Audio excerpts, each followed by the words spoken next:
Magandang araw po sa inyong lahat. Kahapon, nagtipon muli ang buong Uplift Committee.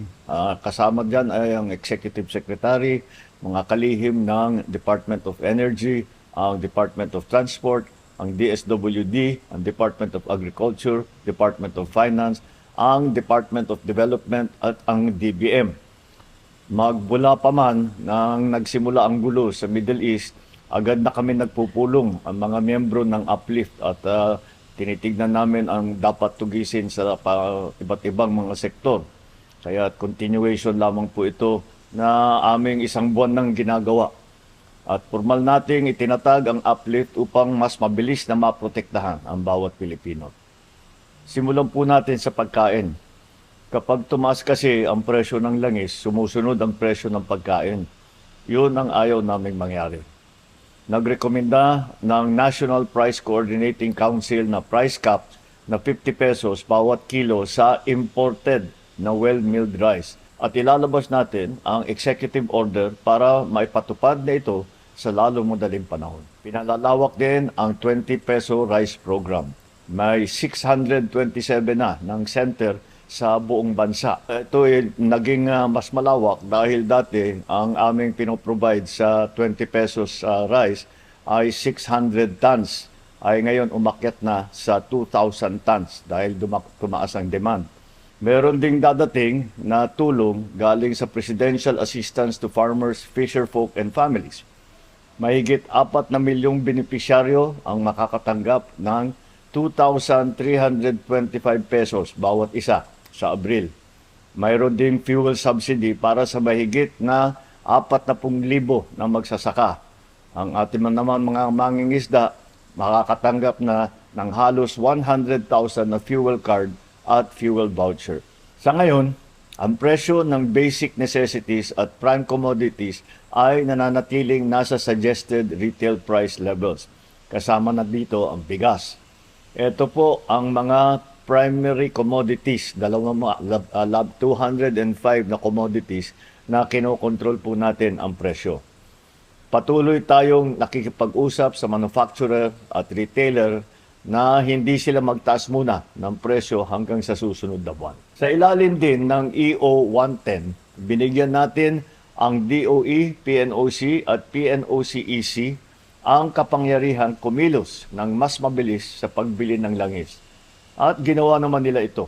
Nag-order na ang PNOCEC ng 1.04 milyong bariles ng diesel. Meron ding 142,000 na bariles na i-deliver ngayong linggo. Ang natitira ay darating sa buwan ng Abril. Nai-release na ng DBM ang 20 bilyong piso para sa procurement ng hanggang 2 milyong bariles ng karagdagang langis. 10 araw ito nadagdag sa ating buffer stock. Sa ngayon, may 51 days tayo na supply dito sa bansa. Noong March 25, nilagdaan ko ang Republic Act No. 12316.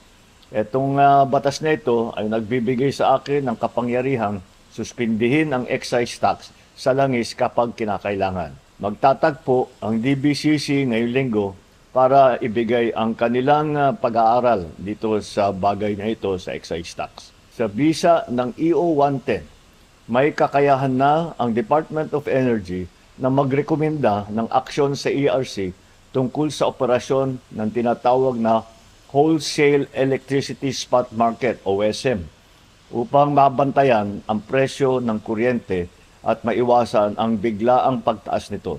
Simula March 26, pansamantalang sinuspindinan ng ERC ang WESM. Ibig sabihin, ipatutupad na ang optimal dispatch ng mas murang energy source tulad ng renewable. Magkakaroon din ng kontrol ang gobyerno sa presyuhan sa WESM.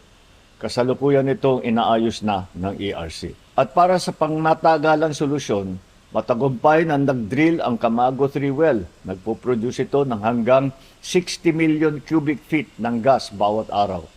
Ang Malampaya gas ay nagkakahalaga ng 480 na piso kada kilowatt hour. Ang imported na LNG naman ay 10 piso at 30 sentimo. Malaki po ang pagkakaiba. At ito ay sarili nating yaman. Para sa mga mananakay, 50% discount na sa LRT2 at MRT3 para sa lahat. Mahigit 12 milyong karagdagang pasahero ang makikinabang dito. Patuloy din ang libreng sakay sa Metro Manila, sa Metro Cebu at sa Metro Davao. May temporary toll discount para sa mga jeepney, sa bus at sa freight food transport sa NLEX, SLEX at STAR. Simula April 15, piso na lang ang RoRo terminal fee para sa mga sasakyang may dala ng agricultural products. 2.5 billion piso ang inilaan naman para sa fuel subsidy ng mahigit na 1.4 milyong driver beneficiary at unit. Nakatanggap na ng fuel subsidy ang 155 na driver at 55,252 na unit. Ito ay nagkakahalaga ng 300 milyong piso. Mahigit 256,000 na transport workers sa Metro Manila ang nakatanggap na ng 5,000 na cash assistance. May 1.28 billion pa na ibibigay. Magsisimula na ang nationwide na pagbigay sa April 6. Kumustahin din naman natin ang lagay ng ating mga OFW. Mula March 5 hanggang March 29, nasa 2,551 na OFW na at 835 ng kanilang dependent ang nakauwi na sa bansa. Meron din tayong reintegration program upang masuportahan ang kanilang pagsisimula muli dito sa ating bansa. As of March 27, 18,394 na OFW na nasa gitnang silangan ay nabigyan na ng tulong gaya ng pagkain, temporary shelter, medical aid, transportation, financial support at repatriation. Habang may Pilipinong nangangailangan ng tulong, patuloy kaming magsusumikap na ipaabot ito. Hindi kami titigil sa pagkilos hanggang maramdaman ito sa bawat tahanan. Ngayong Semana Santa, sa ating pagninilay at panalangin, naway isama po natin sa ating dasal ang kapayapaan at kaginhawaan ng lahat. Bilang Pilipino, ipakita natin ang likas na pakikipagkapwa natin, maging mapag-unawa, maging mapagbigay, maging mapagmahal na Pilipino. Maraming salamat po.